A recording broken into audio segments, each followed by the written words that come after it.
Hello, it's the Anfield Wrap. It's John Gibbons hosting this week in for Neil Atkinson, who's on his way home from Glastonbury. Well, I hope he is. Anyway, I hope you all had a lovely time. You as well, if you went. But football is obviously the main thing on the agenda as ever. So I want to do a little bit of a state of play of where we're at. Who the group with us today, and that group is Gareth, Paul Senior and Josh Sexton. Where we all think we are, what shape we think we're in going into next season, currently with 1 week to go before Liverpool come back for pre-season training. So let's have a look at how pre-season is looking. As I say, the majority of the players are back in Monday, 4th of July. Some of them will only have had 3 weeks off by then to make it a little bit longer, but they normally do a bit of a roll call to see who we get on Monday the 4th of July, and then they fly to Asia Friday the 8th, and then there is 6 games I think sort of booked in at the moment. Manchester United in Bangkok on Tuesday the 12th, Crystal Palace in Singapore Friday the 15th, and then back in Europe there's 2 games with Red Bull teams. Red Bull Leipzig on Thursday July 21st at the Red Bull Arena. Salzburg Wednesday July 27th at the Red Bull Arena. The different one, Salzburg's one, confusing. Then Community Shield obviously at the King Power Stadium this year, the week before on the Saturday, and then they play a friendly the week before. The day after, complete opposite of what I said, which is at Anfield, which is a nice one for people to go to. I know lots of people are looking into getting tickets. I'll start with you, Paul. How's sort of that feel in terms of a pre-season to you? I mean, it feels like we've only just finished and it looks like the start of the game, so that's the main thing to say, isn't it? And I was paying zero attention to what was going on with the international fixtures, and when I was seeing that it only feels like about 10 days ago, was it, that the likes of Jota was going on holiday. Got injured as well, didn't he, Jota, which is annoying, about a fortnight ago. So, and then if you're saying that they're back a week today, then it's not an awful lot of time. It wouldn't even be a lot of time to heal from that knock, would it? So never mind have a proper break in the pre-season, especially for someone like him who looked like he needed it. It's tight this year, isn't it? It's a strange one, really, because obviously the bigger picture is that some of them get a break later on in the year, the Mo Salah included. So they're the sort of players that you need to get back firing, ready to run them pretty much for the whole first half of the season. But looking at them fixtures there, it's a very typical sort of Jurgen Klopp way, isn't it? Especially with the double-header, a day apart. We've done a bit of that over the last couple of seasons. He played twice at Anfield last season. That's right, yeah. Was it Osasuna and Bilbao? Was that right? That's a that's a fine. 10 points. For this time on a Monday morning, I did very well.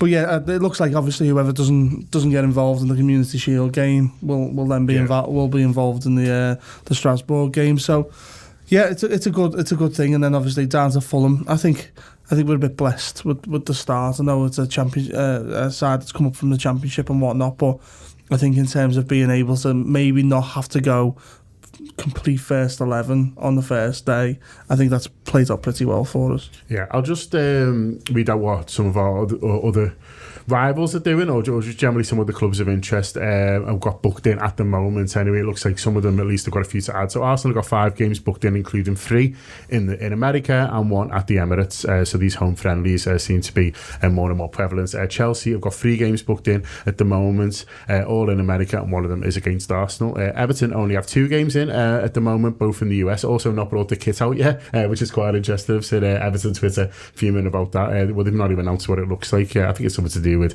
wranglings over the sponsor, but we're no. I'm sure they're playing something when the season starts, but we're no kit as of yet. Manchester City only 2 games booked in as well, both in the US, plus obviously the Community Shield. Man United are back in training today, which feels very early. 6 games booked in at the moment, including us in Bangkok. 3 games in Australia, so they're going all the way out there, and 1 in Oslo. And Spurs, who've got a lively pre-season, playing 2 games in South Korea, Rangers at Ibrox, and then Roma in Israel. So fair play if you're going to all 4 of them as a Spurs fan. I wanted to do that for a little bit of perspective, Josh, because I felt for the last couple of seasons, and maybe a little bit longer, but I've certainly noticed the last 2 that Liverpool seems to be pretty sorted early on a lot of these things. It's only Manchester United there who seem quite as organised as us. I saw a bit of criticism from Man City supporters last season saying, and I think Arsenal as well, like why haven't we got sort of more arranged there? City, as I say, only 2 booked in. They will sort of play other games, but I do feel like Liverpool or a football club are pretty on it in terms of pre-season. Yeah, it feels like a microcosm of sort of the planning in general and the structure around Liverpool Football Club compared to, you know, some of those clubs on that list in particular. It's felt like in past pre-seasons, Liverpool had a really strong plan for, you know, knowing when lads are coming back. And I don't know whether that's just, you know, contact between the backroom staff and the players in all the sort of destinations around the world they are on holiday and when they're playing internationals and being in touch with their national teams, stuff like that, to know what sort of state they're in, when they're going to get them back and that kind of thing. Whereas with a few other teams, it seems like they play it a bit more ad hoc. They say like training starts here, but we know we'll start with a few of the younger players and then our stars will just sort of come back as and when. Whereas like I say with Liverpool, it feels like it is much more structured, and that's a good thing. I think back to a few years ago with the Raymond the fitness egg days of criticising Jurgen Klopp for recovery and that kind of thing. It feels like the club have got, you know, loads better since those days. I certainly haven't seen Raymond popping up at any point with his big egghead. So it feels like the club are starting to get that right now. They've obviously employed this team who've been helping them with, you know, prevention and recovery from injuries as well. It feels like they're making a real conscious effort to allow players to have time to rest. You know, as Paul mentioned, it's increasingly hard to do that these days with how, you know, tight the schedule turnaround is all the time. So I wouldn't be surprised if you know, lads like Jota and maybe a few others who've sort of had knocks while away on internationals maybe get an extra week or two. They maybe don't take the trip to Bangkok and they get them back for Salzburg, and you'll see, you know, a couple of them sort of coming back in stage like that, because that's you know, based on evidence of the past few seasons they've done that. Yeah, I don't think the whole LT will go on the trip, or at least not the first part of it. We shall see. The Asia element of it is interesting, Gareth, and I wanted to talk to you about it because me and you did the last Asia tour.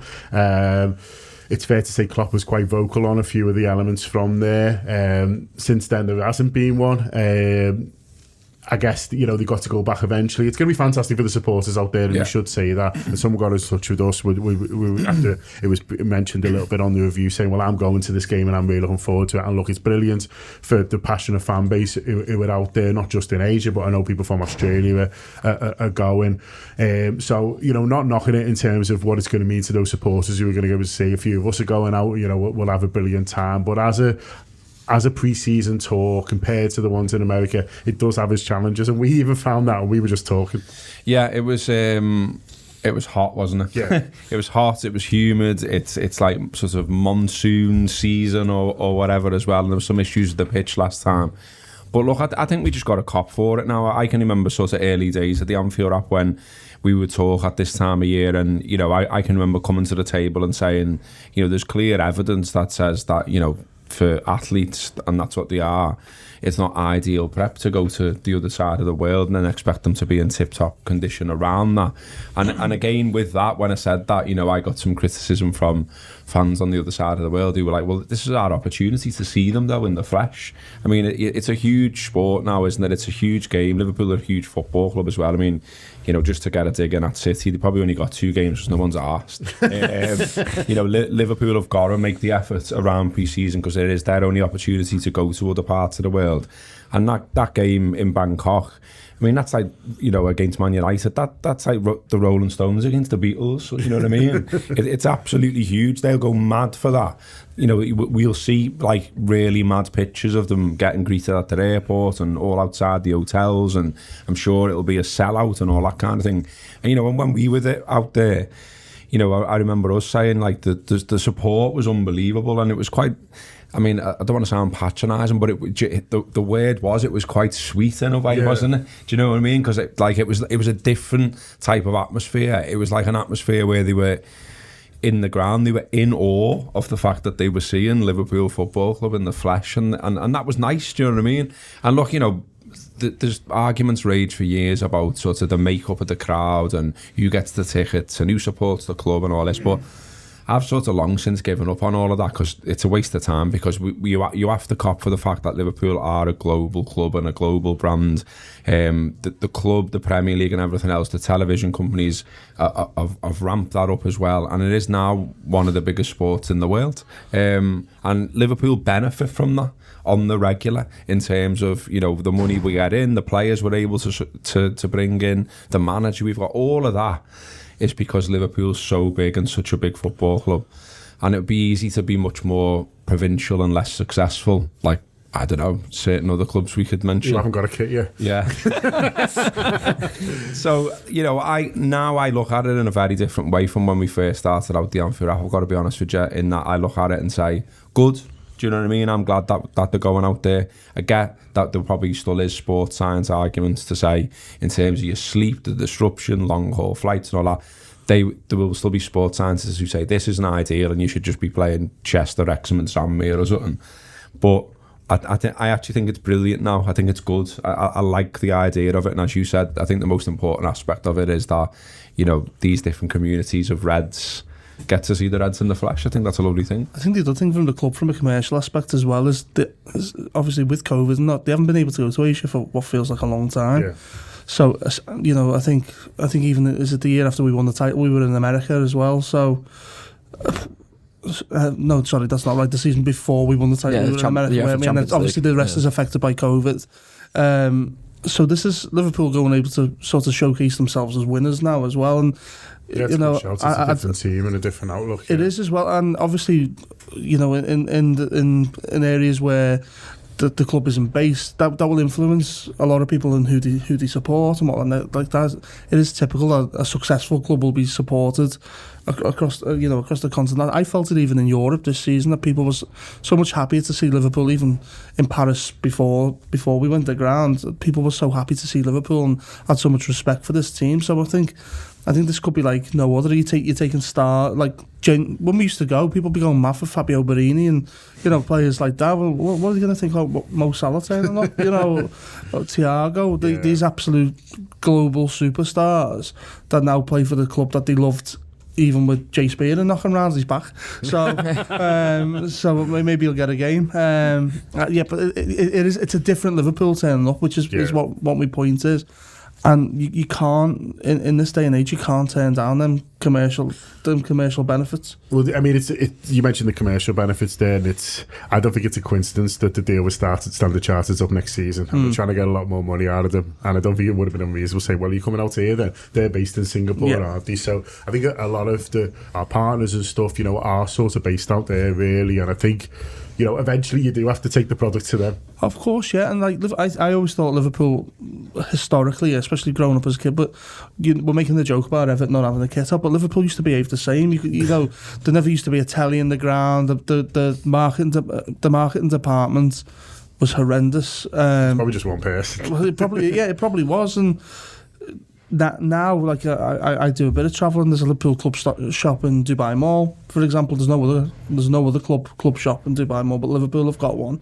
You know, they're much more on it, and we're obviously talking about the pre-season planning, and we look how organised we are. It's boxed, the transfers are done, this, that, the other. Everything's well done, but also we're doing that side well as well, and I think it's all great. Yeah, I feel like the compromise here, Josh, has been how early it is, and to be honest, how early has caught us out a little bit. We've got a London live show on the Saturday before the Bangkok game on the Tuesday, and so shout out to Craig Annan, who's had an interesting few days, sort of looking at flights and getting us all out there and sort of trying to do both. But we've managed it.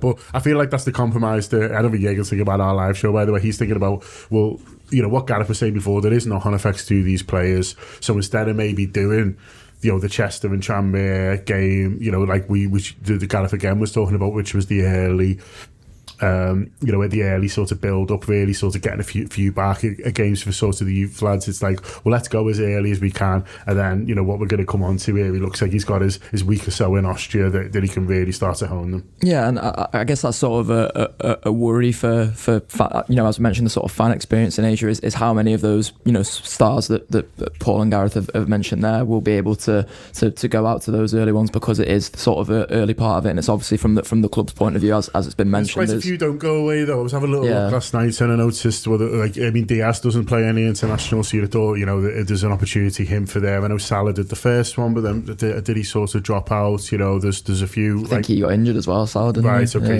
So it's what's going on with there. So I mean, you'd hope there'd be a good team out there.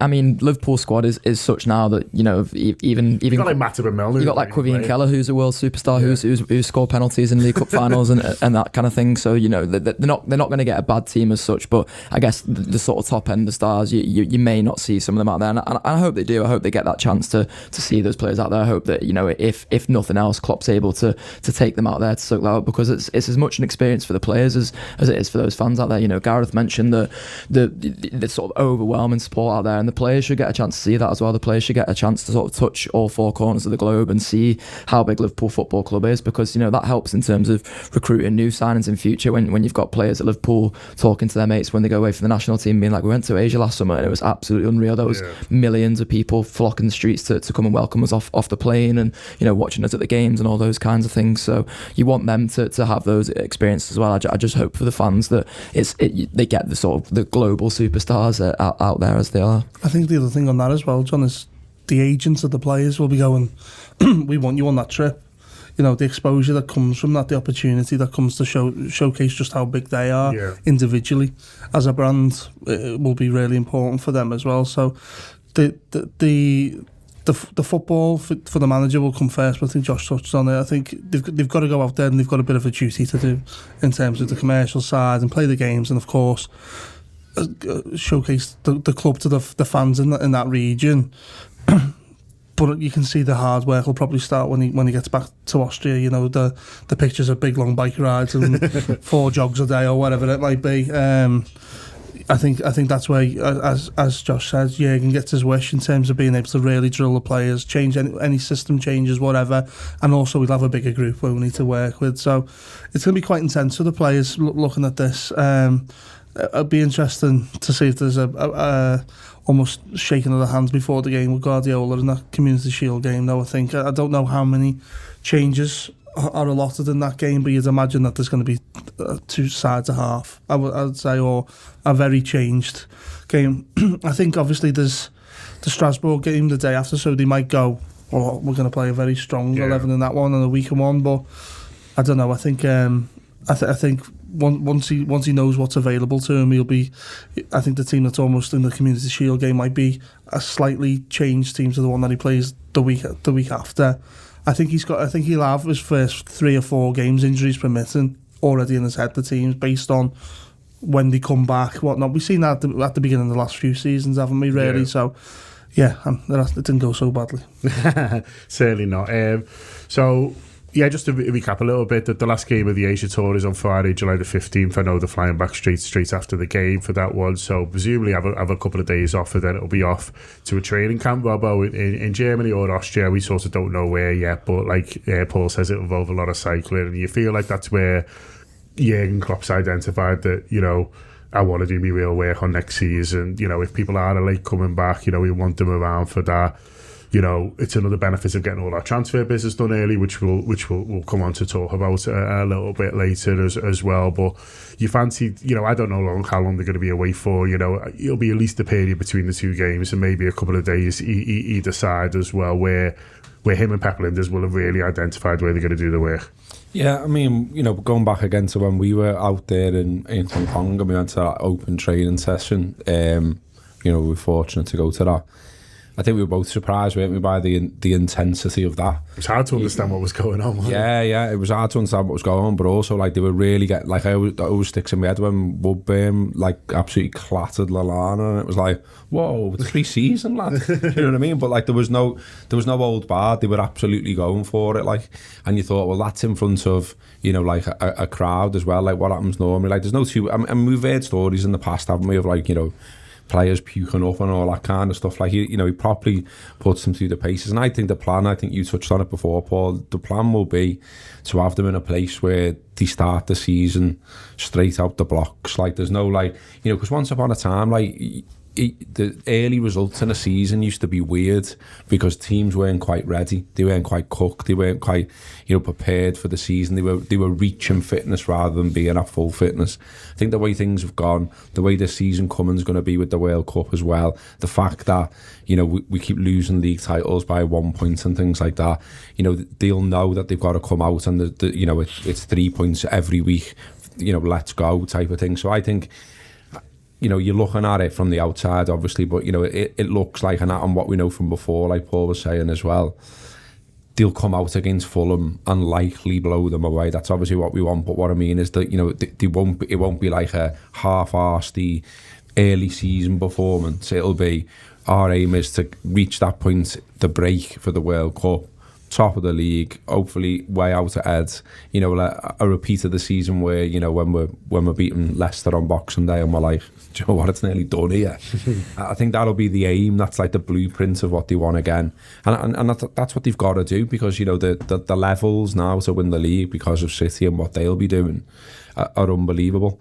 And that's why we're going to talk about whether the squad's ready for that and whether we need more signings, isn't it? Yeah, we'll come on to that. Just before we sort of round up on the pre-season, I find it interesting, Paul, that both these games are against Red Bull sides, and you feel like the bond, if that's not too strong a word, but it is a solid link now, isn't it? We've bought 2 players from Leipzig and 1 from Salzburg. I don't think I'm forgetting anyone. Obviously, it's Keita and Kanate and Minamino. Mm-hmm. So we're obviously looking at what they're doing and thinking, we admire the way they scout, we admire the way they play, and it's a good breeding ground, if that's not being too patronising, to good football clubs for what we want to do here.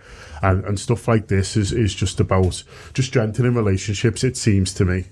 Definitely, and you can see, obviously, there was a bit of research from our club going to their training grounds when we were building ours. There seems to be, I don't know if there's shared resources, but there's certainly mutual respect across both sides, and then it reminds me a bit when you go to like Warrington and said, so it's twinned with somewhere in Germany. It's like there's twins with Liverpool and vice versa. You know, there seems to be a similar sort of. I have to go to Warrington for that. Mate, Heighton's twinned with Statmore's in Germany. Well, there you go. Son, I didn't know today. One for the fact fans out there. But yeah, there's certainly respect, and obviously, I mean, when Red Bull signs someone, I'm almost like, who's he? Because will we be signing him in 3 years? Yeah. Or, you know, you're seeing a lot of this going on, but it seems to be the technical side of things that obviously we've took some players, but it seems to be the technical side of what's going on there that we're most impressed with. Yeah. So, yeah, it doesn't surprise me, and it wouldn't surprise me if, you know, we've just asked, can we borrow one of their training grounds for a week or so. So yeah, I think them games will be pretty good as well. I think they're a good test. I don't know when get tickets for them as well. If anyone is able to get to either Leipzig or Salzburg, tickets are available, I think now on our website. Boss. But I don't know where the Bundesliga and the Austrian League start this year. But we're early, aren't we? So I imagine everyone's pretty early, because normally it would be that they're a couple of weeks ahead of you. But I actually think it might be that there's a pretty level playing field for a change in these games. They won't run the arse off us. By our website, I've just realised there'll be the Liverpool Football Club. Well, not the Anfield Wrap. And he's just shit himself there. He's going to be getting a phone call saying, where can I buy these tickets? They're on the Liverpool Football Club website, available to buy now. Community Shield then, Josh, where are you on it? It's you know, Paul was saying before, you know, how intensely do you want to sort of take a game, you know, against a rival so close? My instinct is he'll want to start close to the team that he wants to start the next week against Fulham, and then we'll see the changes the day after. But again, as Paul said, I don't necessarily disagree with that. I think you'll see every sub possible, and it wouldn't surprise me if you take the first half seriously, and then you see them sort of tail off. How Man City, you know, treat it is obviously up to them. But I remember the last Community Shield we played against City, it seems to take that format really. That you know, we went strong first, and then made a lot of changes, and I think them sort of less so, but. Yeah, it's a game you want to win because it's against Man City. You know, the fact that it's the King Power I just find mad. But apparently, you know, only a couple of stadiums were able to host it, and that's what they went for. Where are you at with it generally, and this season in particular? I think you're right to point out that Liverpool in recent seasons seem to have taken the Community Shield quite seriously in terms of, you know, going strong. I went to the one against City at Wembley, which would have been the last one fans could go to, I guess, before last season, and it seemed like, Liverpool players were up for it that day. It seemed like they were quite gutted to have lost it on penalties in the end. They probably should have won it in normal time. City seemed pleased to win it. Guardiola seemed pleased to win it. So, and I think we went away from it, not sort of desolate in the way you would be if you lost a proper cup final to City, but we went away being like a bit like, oh, we should have won that. And that's a bit of a shame that we didn't win that before the season. I think this one this year, given the King Power factor, given the earlier start, given the fact that it's literally in July, just feels like it's more one to get out the way. I imagine Klopp will sort of approach it in a similar way in terms of strength, but I think he will really lean on all the subs, as you mentioned. I think I wouldn't be surprised to see a few people sort of playing in the Strasbourg game that next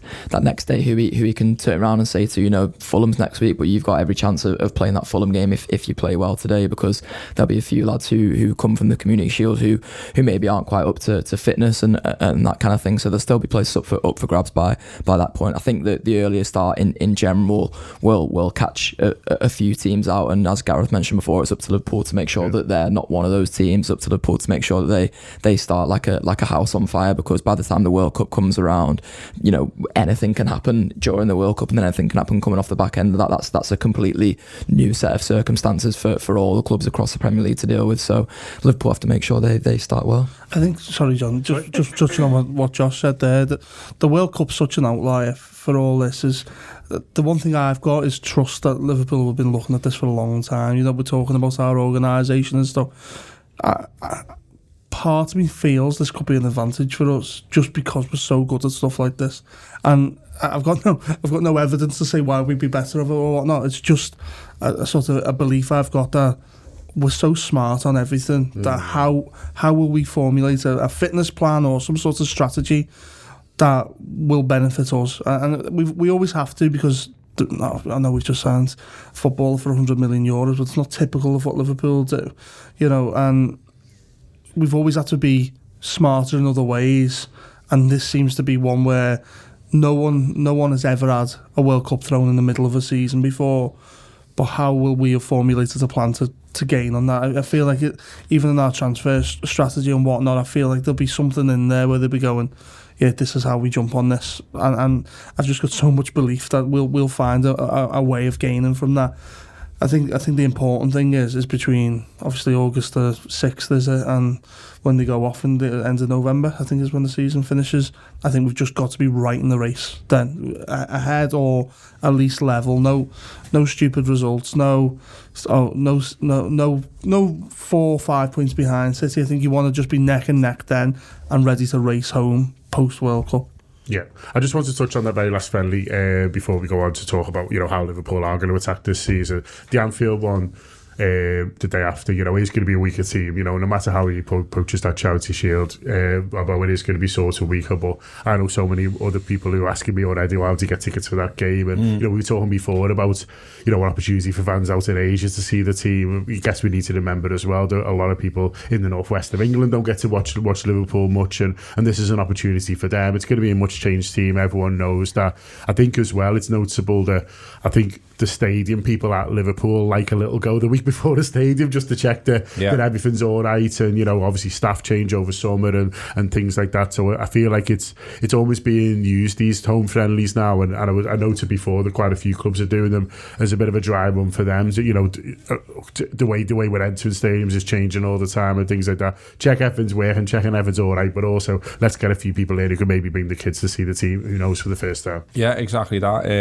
One of my good friends from university is taking his lad to his first Anfield match, Strasbourg, and he got in touch with me about tickets, etc. And kids are free as well. Under 16s, I think it is, are free, obviously when accompanied by an adult. So that's a good move. It's a nice move, and it's another opportunity to do something like that, like the way we talked about the Bangkok game. This is a game for where you can take your kids, and I know a few people who are doing it. Actually, someone else who's doing it, where they're saying they were taking someone very young, and I said all the best with that, because I can remember taking my lad when he was very young, and it's just like want to piss, want to drink, want a hot dog, like keeping them interested in the actual football is absolute graft, but it's your first one, you take it off and all that. But yeah, I think it's good. I think it makes sense. I think no one will be crying cry arsing about what the team is, because you'll just be glad to be back in there. And, if it's an opportunity for some of the fringe players as well, then good. Because, there's already players that I think in the discussions about what we've got for the coming season, there's players that already seem to me to have been forgotten. So, like as an example, like where's Tyler Morton at these days? How's he playing? What's he look like? Is he likely to be anywhere near the first team? Some people are already writing him off, saying, "Oh, well, he struggled against Spurs." And I type, yeah, but you don't know where he's at now, because you don't know how his pre-season's been. You don't know what he's worked on with coaches. He might be there or thereabouts. Who knows? What's Elliot like? Where's Elliot at? Like Elliot was starting in midfield for us. People are cry-arsing about not having enough midfielders. But where's Elliot at now? Because if he's at a place where he's at the absolute top of his game, he could well be an option for midfield. So we'll start to get answers to those questions. But no, I think it's a good one. It's quite cheap. I think it's 20 odd quid, isn't it? Which, in relative terms is cheap these days, kids free and things like that. So again, like it feels quite positive, feels a good one. Know nothing about Strasbourg, like and whether they're any good and what type of team they're going to put out, but it's not really about that, is it? We'll worry about that the Friday before. So let's talk about where Liverpool are in terms of the squad then. So signings, I'm sure you all know this, but we'll just all recap together. We've got Darwin Núñez in, Calvin Ramsey, and of course Fabio Cavallo as well from Fulham. Out Sadio Mane has gone to Bayern Munich, Divock Origi is left on a free, and Minamino, it's not quite been formally announced yet, but more or less we're expecting that today. I think that Minamino is leaving as well. So 3 forwards out and a couple of forwards and a defender in. I'll just quickly talk about what other clubs have done, just for a bit of context. Arsenal have done Fabio Vieira, look close on Gabriel Jesus. Chelsea nothing yet, which is quite interesting. They've also lost Rudiger on a free, and Lukaku's gone out on loan. City got Haaland in. Alvarez, who's coming, who was signed last year but stayed out on loan, but coming to City, and look very close on Phillips from Leeds. United have done nothing yet. If you want to laugh, go on United Twitter, by the way, they're fucking fuming. And they've lost Paul Pogba, and Spurs have done Perisic and Bazuma. So, in comparison with other clubs, I guess, because that's how league tables work, Paul, what do you think about what we've done so far, and where do you think we might still be a little bit short? Yeah, I think United are close on agreeing a deal for De Jong from Barca, aren't they? But yeah, they're not even in my train of thought nowadays. I'll be honest. I was going to put Everton in, but it was a quick sentence. Yeah, 0. Yeah, get the shirt out first and worry about the rest. Obviously, I'm looking at City first. They've done what I think they had to do, but it's from a very high base. They've signed a world class centre forward, which they needed. They've managed to cash in on one who I rate, but his goals from open play is pretty poor in Gabriel Jesus. But I think he'll do well at Arsenal. I think he needs to go and feel like the main man. City, the other one they've obviously done is the lad from River Plate, is it? Alvarez, that's it. Alvarez, who comes highly rated. So they've seemed to have sorted the one for the future. I know Erling Haaland's still young, but he's established and world class now.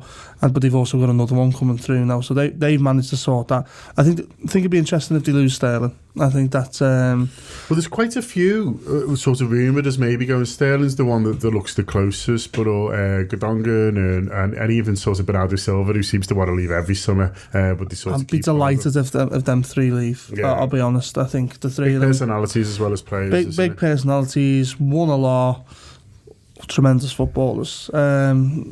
No, and the minute Gundogan goes, I'll be delighted because he seems to score very important goals. But where we are, I think is I'm pretty happy with what we've done. If the right midfielder was available, then I'd be all for it. I don't think it's desperate. There is also January, which it's not something that Liverpool have ever really done, but we've seen that they did it in the past now with Diaz, isn't it? And I think the squad enjoyed that little boost this year. I'm quite excited by Cavallo as well. I think that's obviously the Darwin Núñez ones took the shine off that signing a little bit, but I just feel like, again, what I was saying before, we're so smart, then they must have seen something really good in him. Really good, because Elliot I knew nothing about, and he was really exciting. And Cavallo know quite a bit about him, wasn't he, in the championship team of the season and stuff like that, and was doing bits there. So I think we've got a good player there, but I'm intrigued just to see how he's going to play Núñez. I think that's the thing from him. Obviously really excited about the sign and got to see him home and away last season and came away from the ground in the way that it did with Minamino going. Good footballer, him. Different, but I can only see us doing something wild with him. Like, you know, like he's going to be the left winger now or something. I just don't think. I think his shape and size makes you think, oh, it's going to be typically right through the middle, but I can imagine Jurgen's got something up his sleeve for us, and yeah, I'm really excited for that season. And I think looking at them signings there, I think the only thing that's going to happen is that I think City and Liverpool are going to pull further away, and I think Arsenal look like they're playing clever. I think they're going to be one maybe to watch next season, but Spurs as well, to be honest. I think they've bought pretty well. I think Basuma and Perisic, and I think they'll probably do one or two bits more, but I think we're probably done, aren't we? Well, yeah. Well, we'll come on to that. Where do you think we are in terms of, you know, what we've done in comparison to our rivals, Josh? I feel like we've done what we needed to do, so it's almost not in comparison to rivals, because I think that's the way that, you know, generally fans, particularly in the sort of social media age and the national media in particular, always want to look at it in terms of, you know, literal numbers of signings and spend and stuff like that, without sort of thinking of, you know, what Paul's saying there about how far ahead City and Liverpool are of the rest. I think the thing that would maybe concern me is that City, it feels like they've done what they needed to do. I would quite like to see some of them lads that you just mentioned there, particularly Bernardo Silva, to be honest.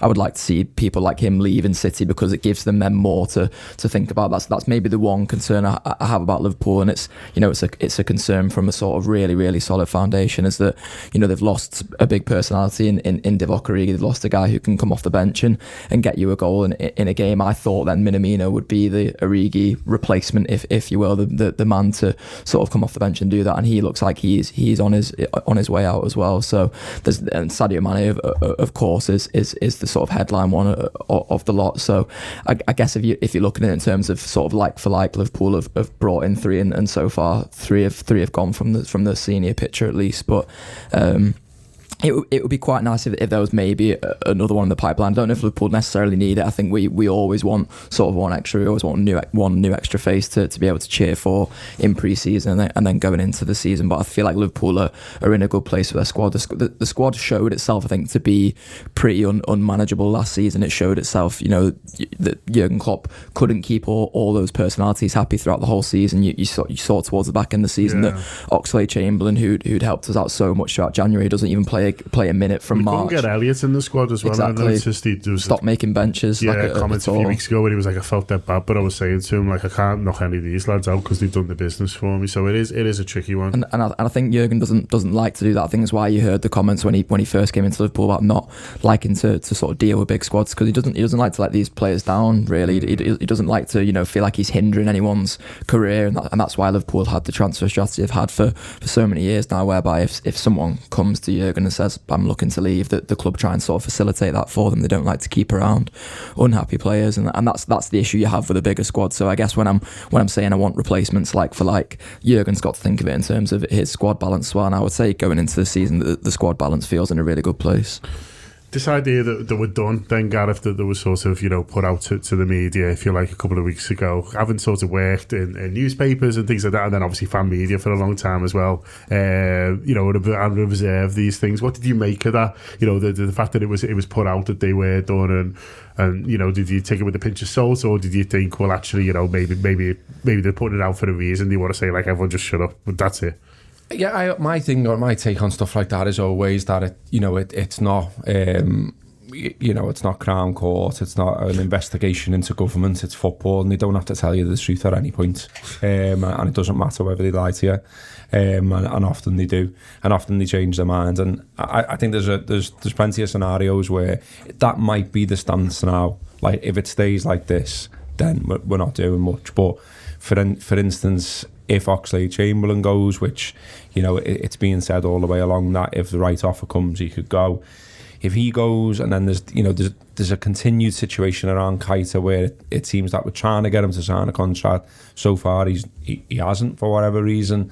And then there's supposed interest in him. There's always supposed interest in him. But for instance, if you let both of them go, then all of a sudden, well, you are going to be light in midfield, and then you could see them doing something. But I think it's quite obvious as well. Like, the midfield debate for me is absolutely fair enough, because Liverpool did want a player, they couldn't get him, and now, you know, the accepted facts around it are that they're kind of hanging on for Bellingham and they don't just want to sign anyone.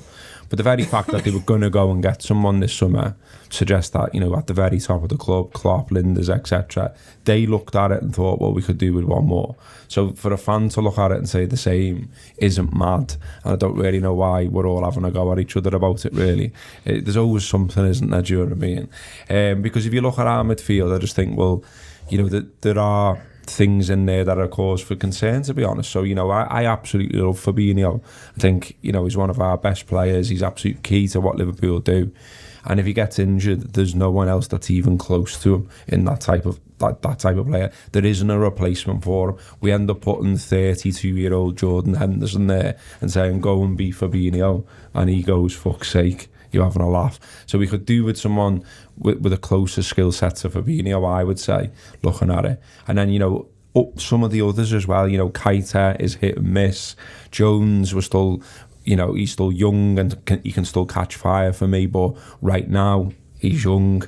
Elliott, just mentioned before, I think loads of ability, loads of potential. Again, though, young. So, you know, when you go through them, the first choice midfield of last season, the three that he picked the most, well, brilliant. Yeah, I've got no problems at all with Fabinho, Henderson and Thiago.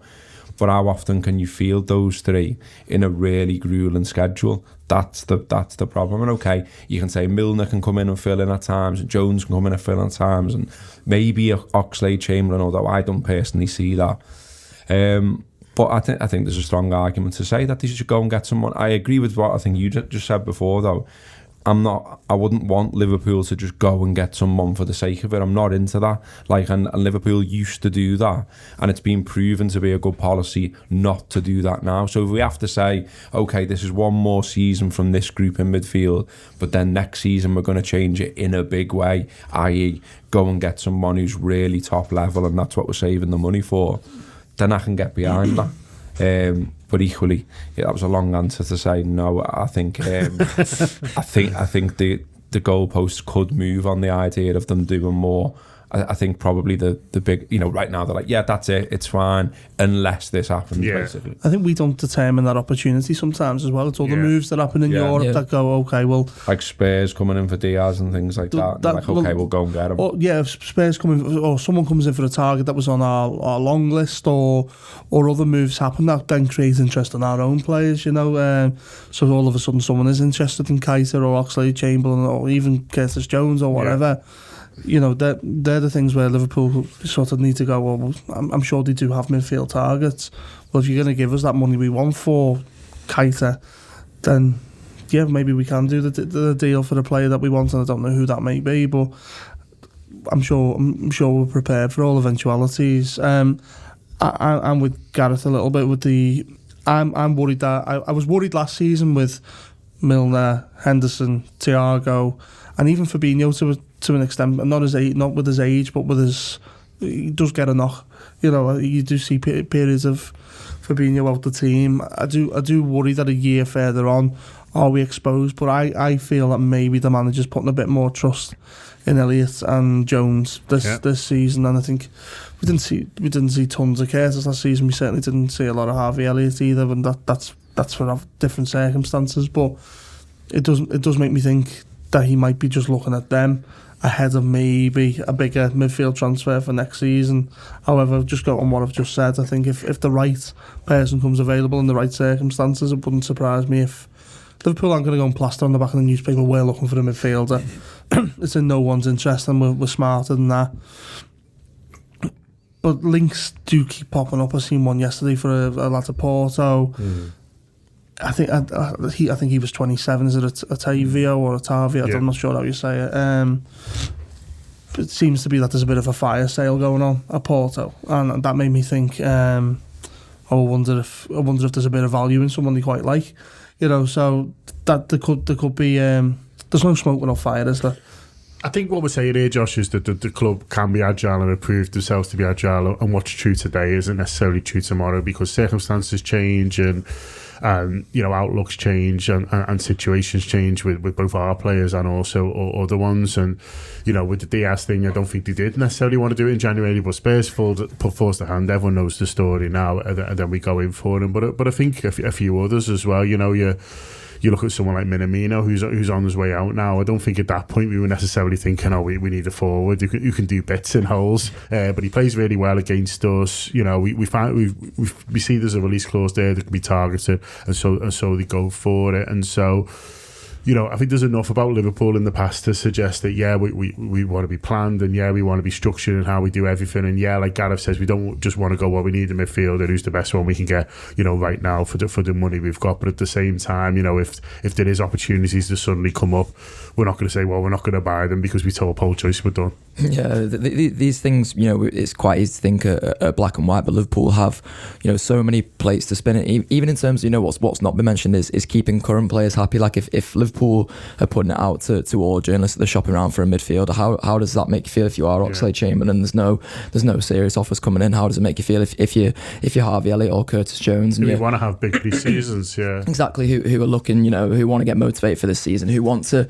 have big seasons for Liverpool. If Liverpool are actively saying they're shopping around for a midfielder, it doesn't help either of those two players. So there's all sorts of spinning places. There's, as Paul says, most clubs around the world now are not soft unless you're a team who don't know whether they're playing in blue next season or not, and they will know that Liverpool have been scouting their players. They get the scouting list all the time. They'll know that Liverpool are looking at some of their lads, and it's not in Liverpool's interest to be saying, we are looking for a midfielder, because then suddenly if Liverpool come sniffing around, there's a premium on that player, there's a premium from that club. So there's so much to manage if you are Liverpool Football Club, and as far as they're concerned, if you said to them right now, the window closes today, are you happy with your squad? They would say because we've said that the whole time. But equally, if a player that is, as Paul said, on the long list, if there's someone even on the short list, if randomly Bellingham decides he wants to leave and Dortmund are going to sell him for 40 million or something, then obviously the circumstances change. But I think if you said to Liverpool today, are you happy with your squad right now, they would say yeah. Just to sort of finish up then, Jensen, and just sort of look at generally a sort of state of play in terms of Liverpool.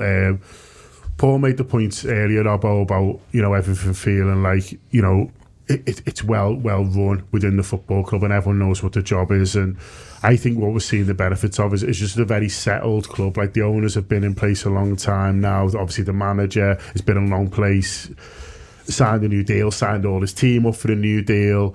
The structures are in place, which allows Michael Edwards to leave and Julian Ward to come in a bit seamlessly. And look, we'll see on him in terms of whether it, he's at the same sort of level, but everyone seems fairly relaxed about it.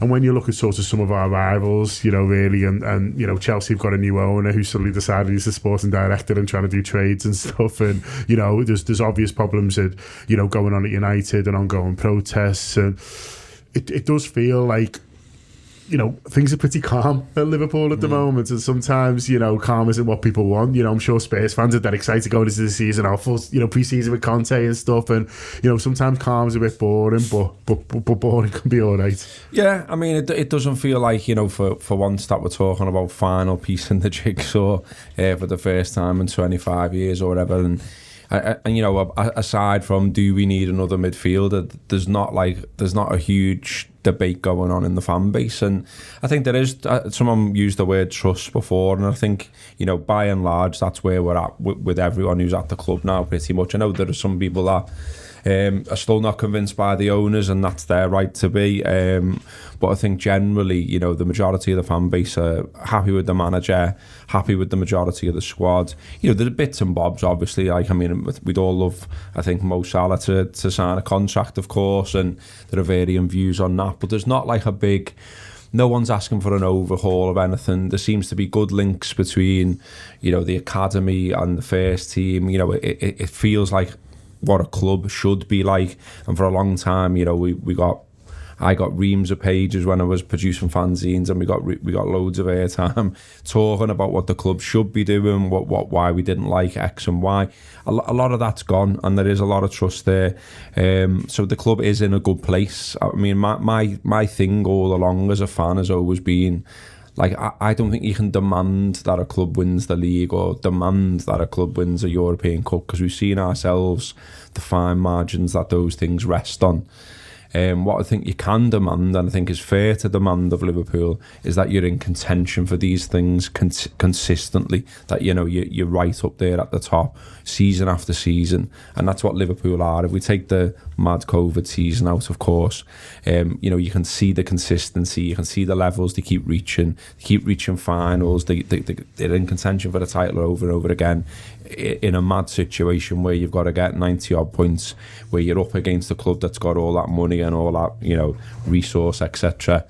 So, you know, I think, you know, you should be fairly happy about what Liverpool are doing right now, because there's been much darker days in the past.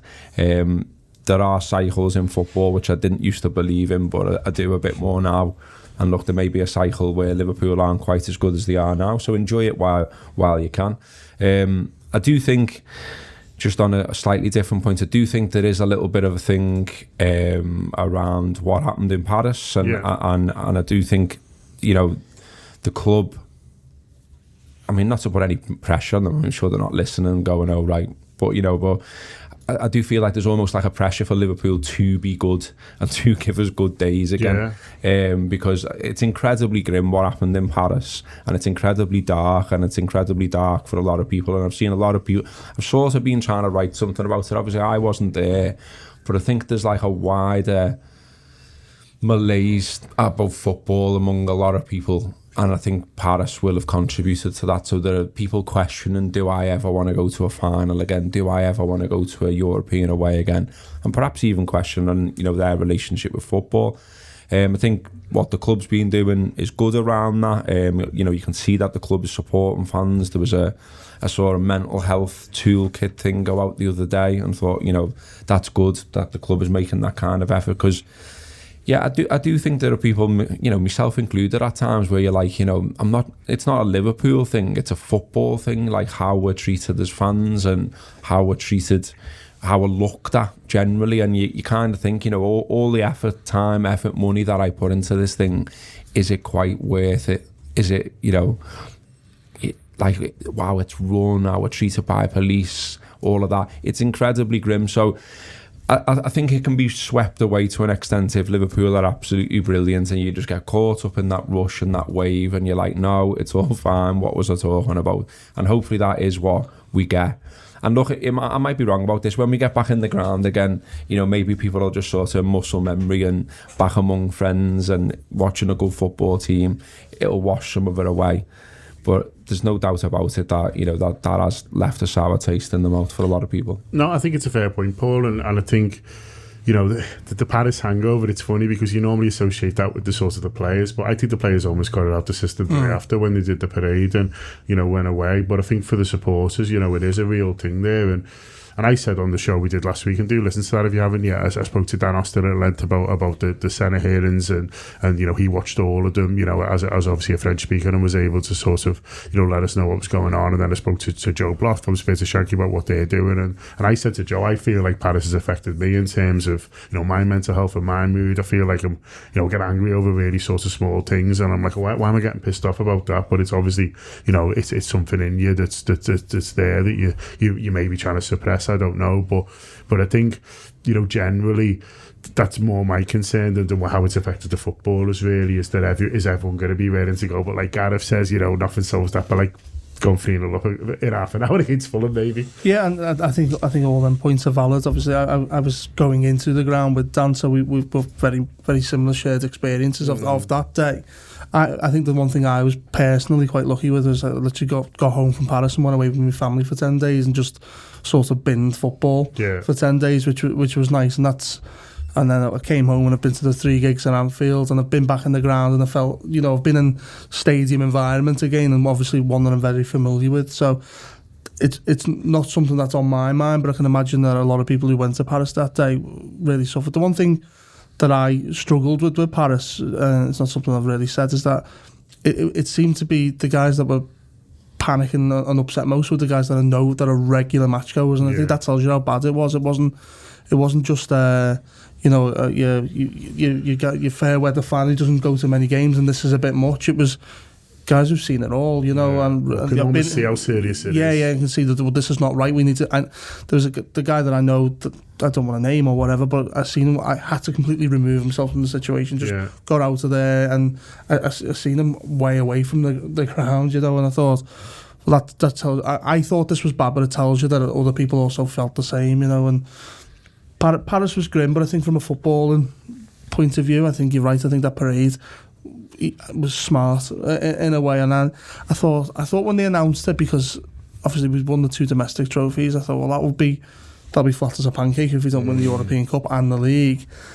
And I thought at the time, I don't like that. I think we might be celebrating failure, or there's an opportunity to celebrate failure there, and it didn't feel like that at all. It was brilliant. It was really, really good, and the whole vibe of it and whatnot. I wasn't ready for it after what had been through the day before, but it was good to see that the players almost got a bit of a tonic there, you know, lift their spirits.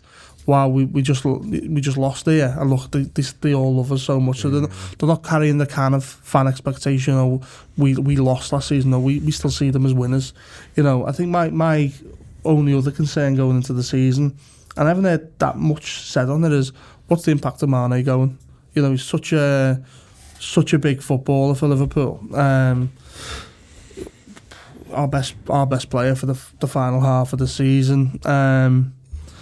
And there's no guarantees that Núñez or Carvalho or whatever can fill his boots, and I think that's in the short term. I think they may well do, but even there's no guarantee that as good a player as Núñez is, that he gets to the levels Mane was at. And that for me is just a point of concern, because I've got belief that Haaland certainly will improve Manchester City, but they haven't really lost. There's someone like we have. I think when Aguero left City, they felt it. I think there was a gap, and I think they've now filled that. I think we've obviously gone, here's our €100 million solution. It's just got to work, you know. And that there's pressure on him in that regard. There's pressure on the whole club. There's obviously the final year of Mo Salah's contract coming into that as well. There's a few clouds, but I think there's also a lot of sunshine. So I hope that can go. And I think I'm more half-full than that, but I do have a little nag in the back of my head. Well, man, he's so important, and I knew that, and that's testament to him. And I wish him all the best at Bayern Munich, and the way he's left is great. And I think that's the typical way any player should leave a football club.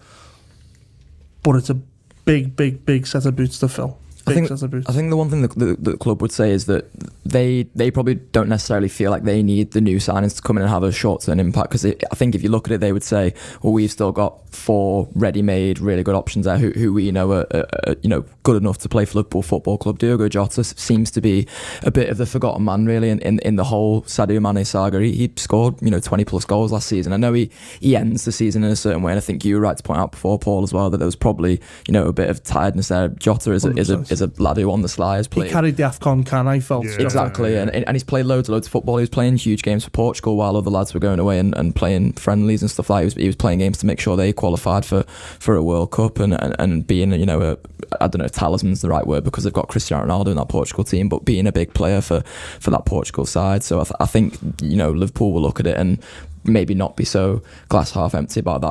I think to talk about the Paris thing, Robbo was right before it on the idea of, I guess the word malaise feels like the right thing for me. I was sat on the bus back from Paris after, and usually after a Champions League final, like even after Kiev, we found a way to raise ourselves, because Kiev was just sort of footballing sadness, wasn't it? Really, it wasn't everything else. Whereas like I got on the bus after Paris, and I wasn't even thinking about the football. I was thinking about, actually in my head I was thinking about how Liverpool's best spell of the game was the first half an hour, and for the first half an hour I spent looking around the ground and texting friends and texting people back home to let them know I was safe and stuff like. It wasn't about the football, and the parade the next day felt like a good tonic, because it sort of put a bookmark on the season for us to be able to say to the players, look, we've not won the 2 big trophies we wanted to win there, but that was still a brilliant season, and we've still had so much fun, and you live a season week to week, don't you? And week to week that season was absolutely brilliant, and that was a sort of nice thing. But I still feel a bit of that malaise, like even you saying at the top of the show, John, the pre-season starts next week. I'm a bit like, fucking hell, that's so soon. It's so soon after sort of everything that's happened there. I don't know. I'm lucky in a sense that I don't really have to worry about being back in a football stadium until the second home game of the season. That will be the time where I I worry about being back in a football stadium, and I'll probably be ready to be by that point. But for now, it feels like it's all sort of coming a bit soon off the back of that. And the new signings get you excited, and a win against Fulham on the opening day, I'm sure, will get me excited, and I'll be excited before then as well. But for now, there is still a sort of few concerns about, you know, how us as a fan base and how individuals within the fan base as well will be looking at approaching this season, because it's easy to get burnt out. You know, Gareth mentions all the reasons you can get burnt out before, but, you know, being treated the way we were in Paris, being treated, you know, on a smaller scale, the way we get treated at European aways. You know, Benfica was another one this season where we were treated badly as away supporters. It can sort of make you wonder whether you want to bother with it. So I think, as we've all sort of pointed out, it's important, I think, because we had that chance to celebrate with the players at the back end last season. It's important, I think, that they come out and they say, right, we're all in this together now. Let's get Anfield absolutely rocking on that second game. Let's get that away end at Fulham packed out as well as it will be. Yeah. And let's remind everyone why we do this and why we're a part of this. Absolutely. Big pre-season will certainly help us all. If you're going out to Asia, if you're going to any of the games, as I say, a few of us will be out there. We'll be doing events with Liverpool Football Club. I'm not quite sure whether they've announced them yet, but we'll just obviously keep an eye on their social media, and we'll be looking to share stuff. But we'll be at both games doing stuff on the day in Bangkok and a couple of nights before in Bangkok and Singapore as well. But generally about come and say hi. We're really looking forward to going over. There is the live show in London just before that, July the 9th in Hackney at Earth. If you go onto their website, you can still get some tickets for that. But yeah, as we all said, it's all about gearing up. I think Liverpool are all set to make a flying start towards the start of the season. It's needed, as the gents have said, in every possible way, but mostly to get that league title back. Number 20 on its way, hopefully. Up the Reds.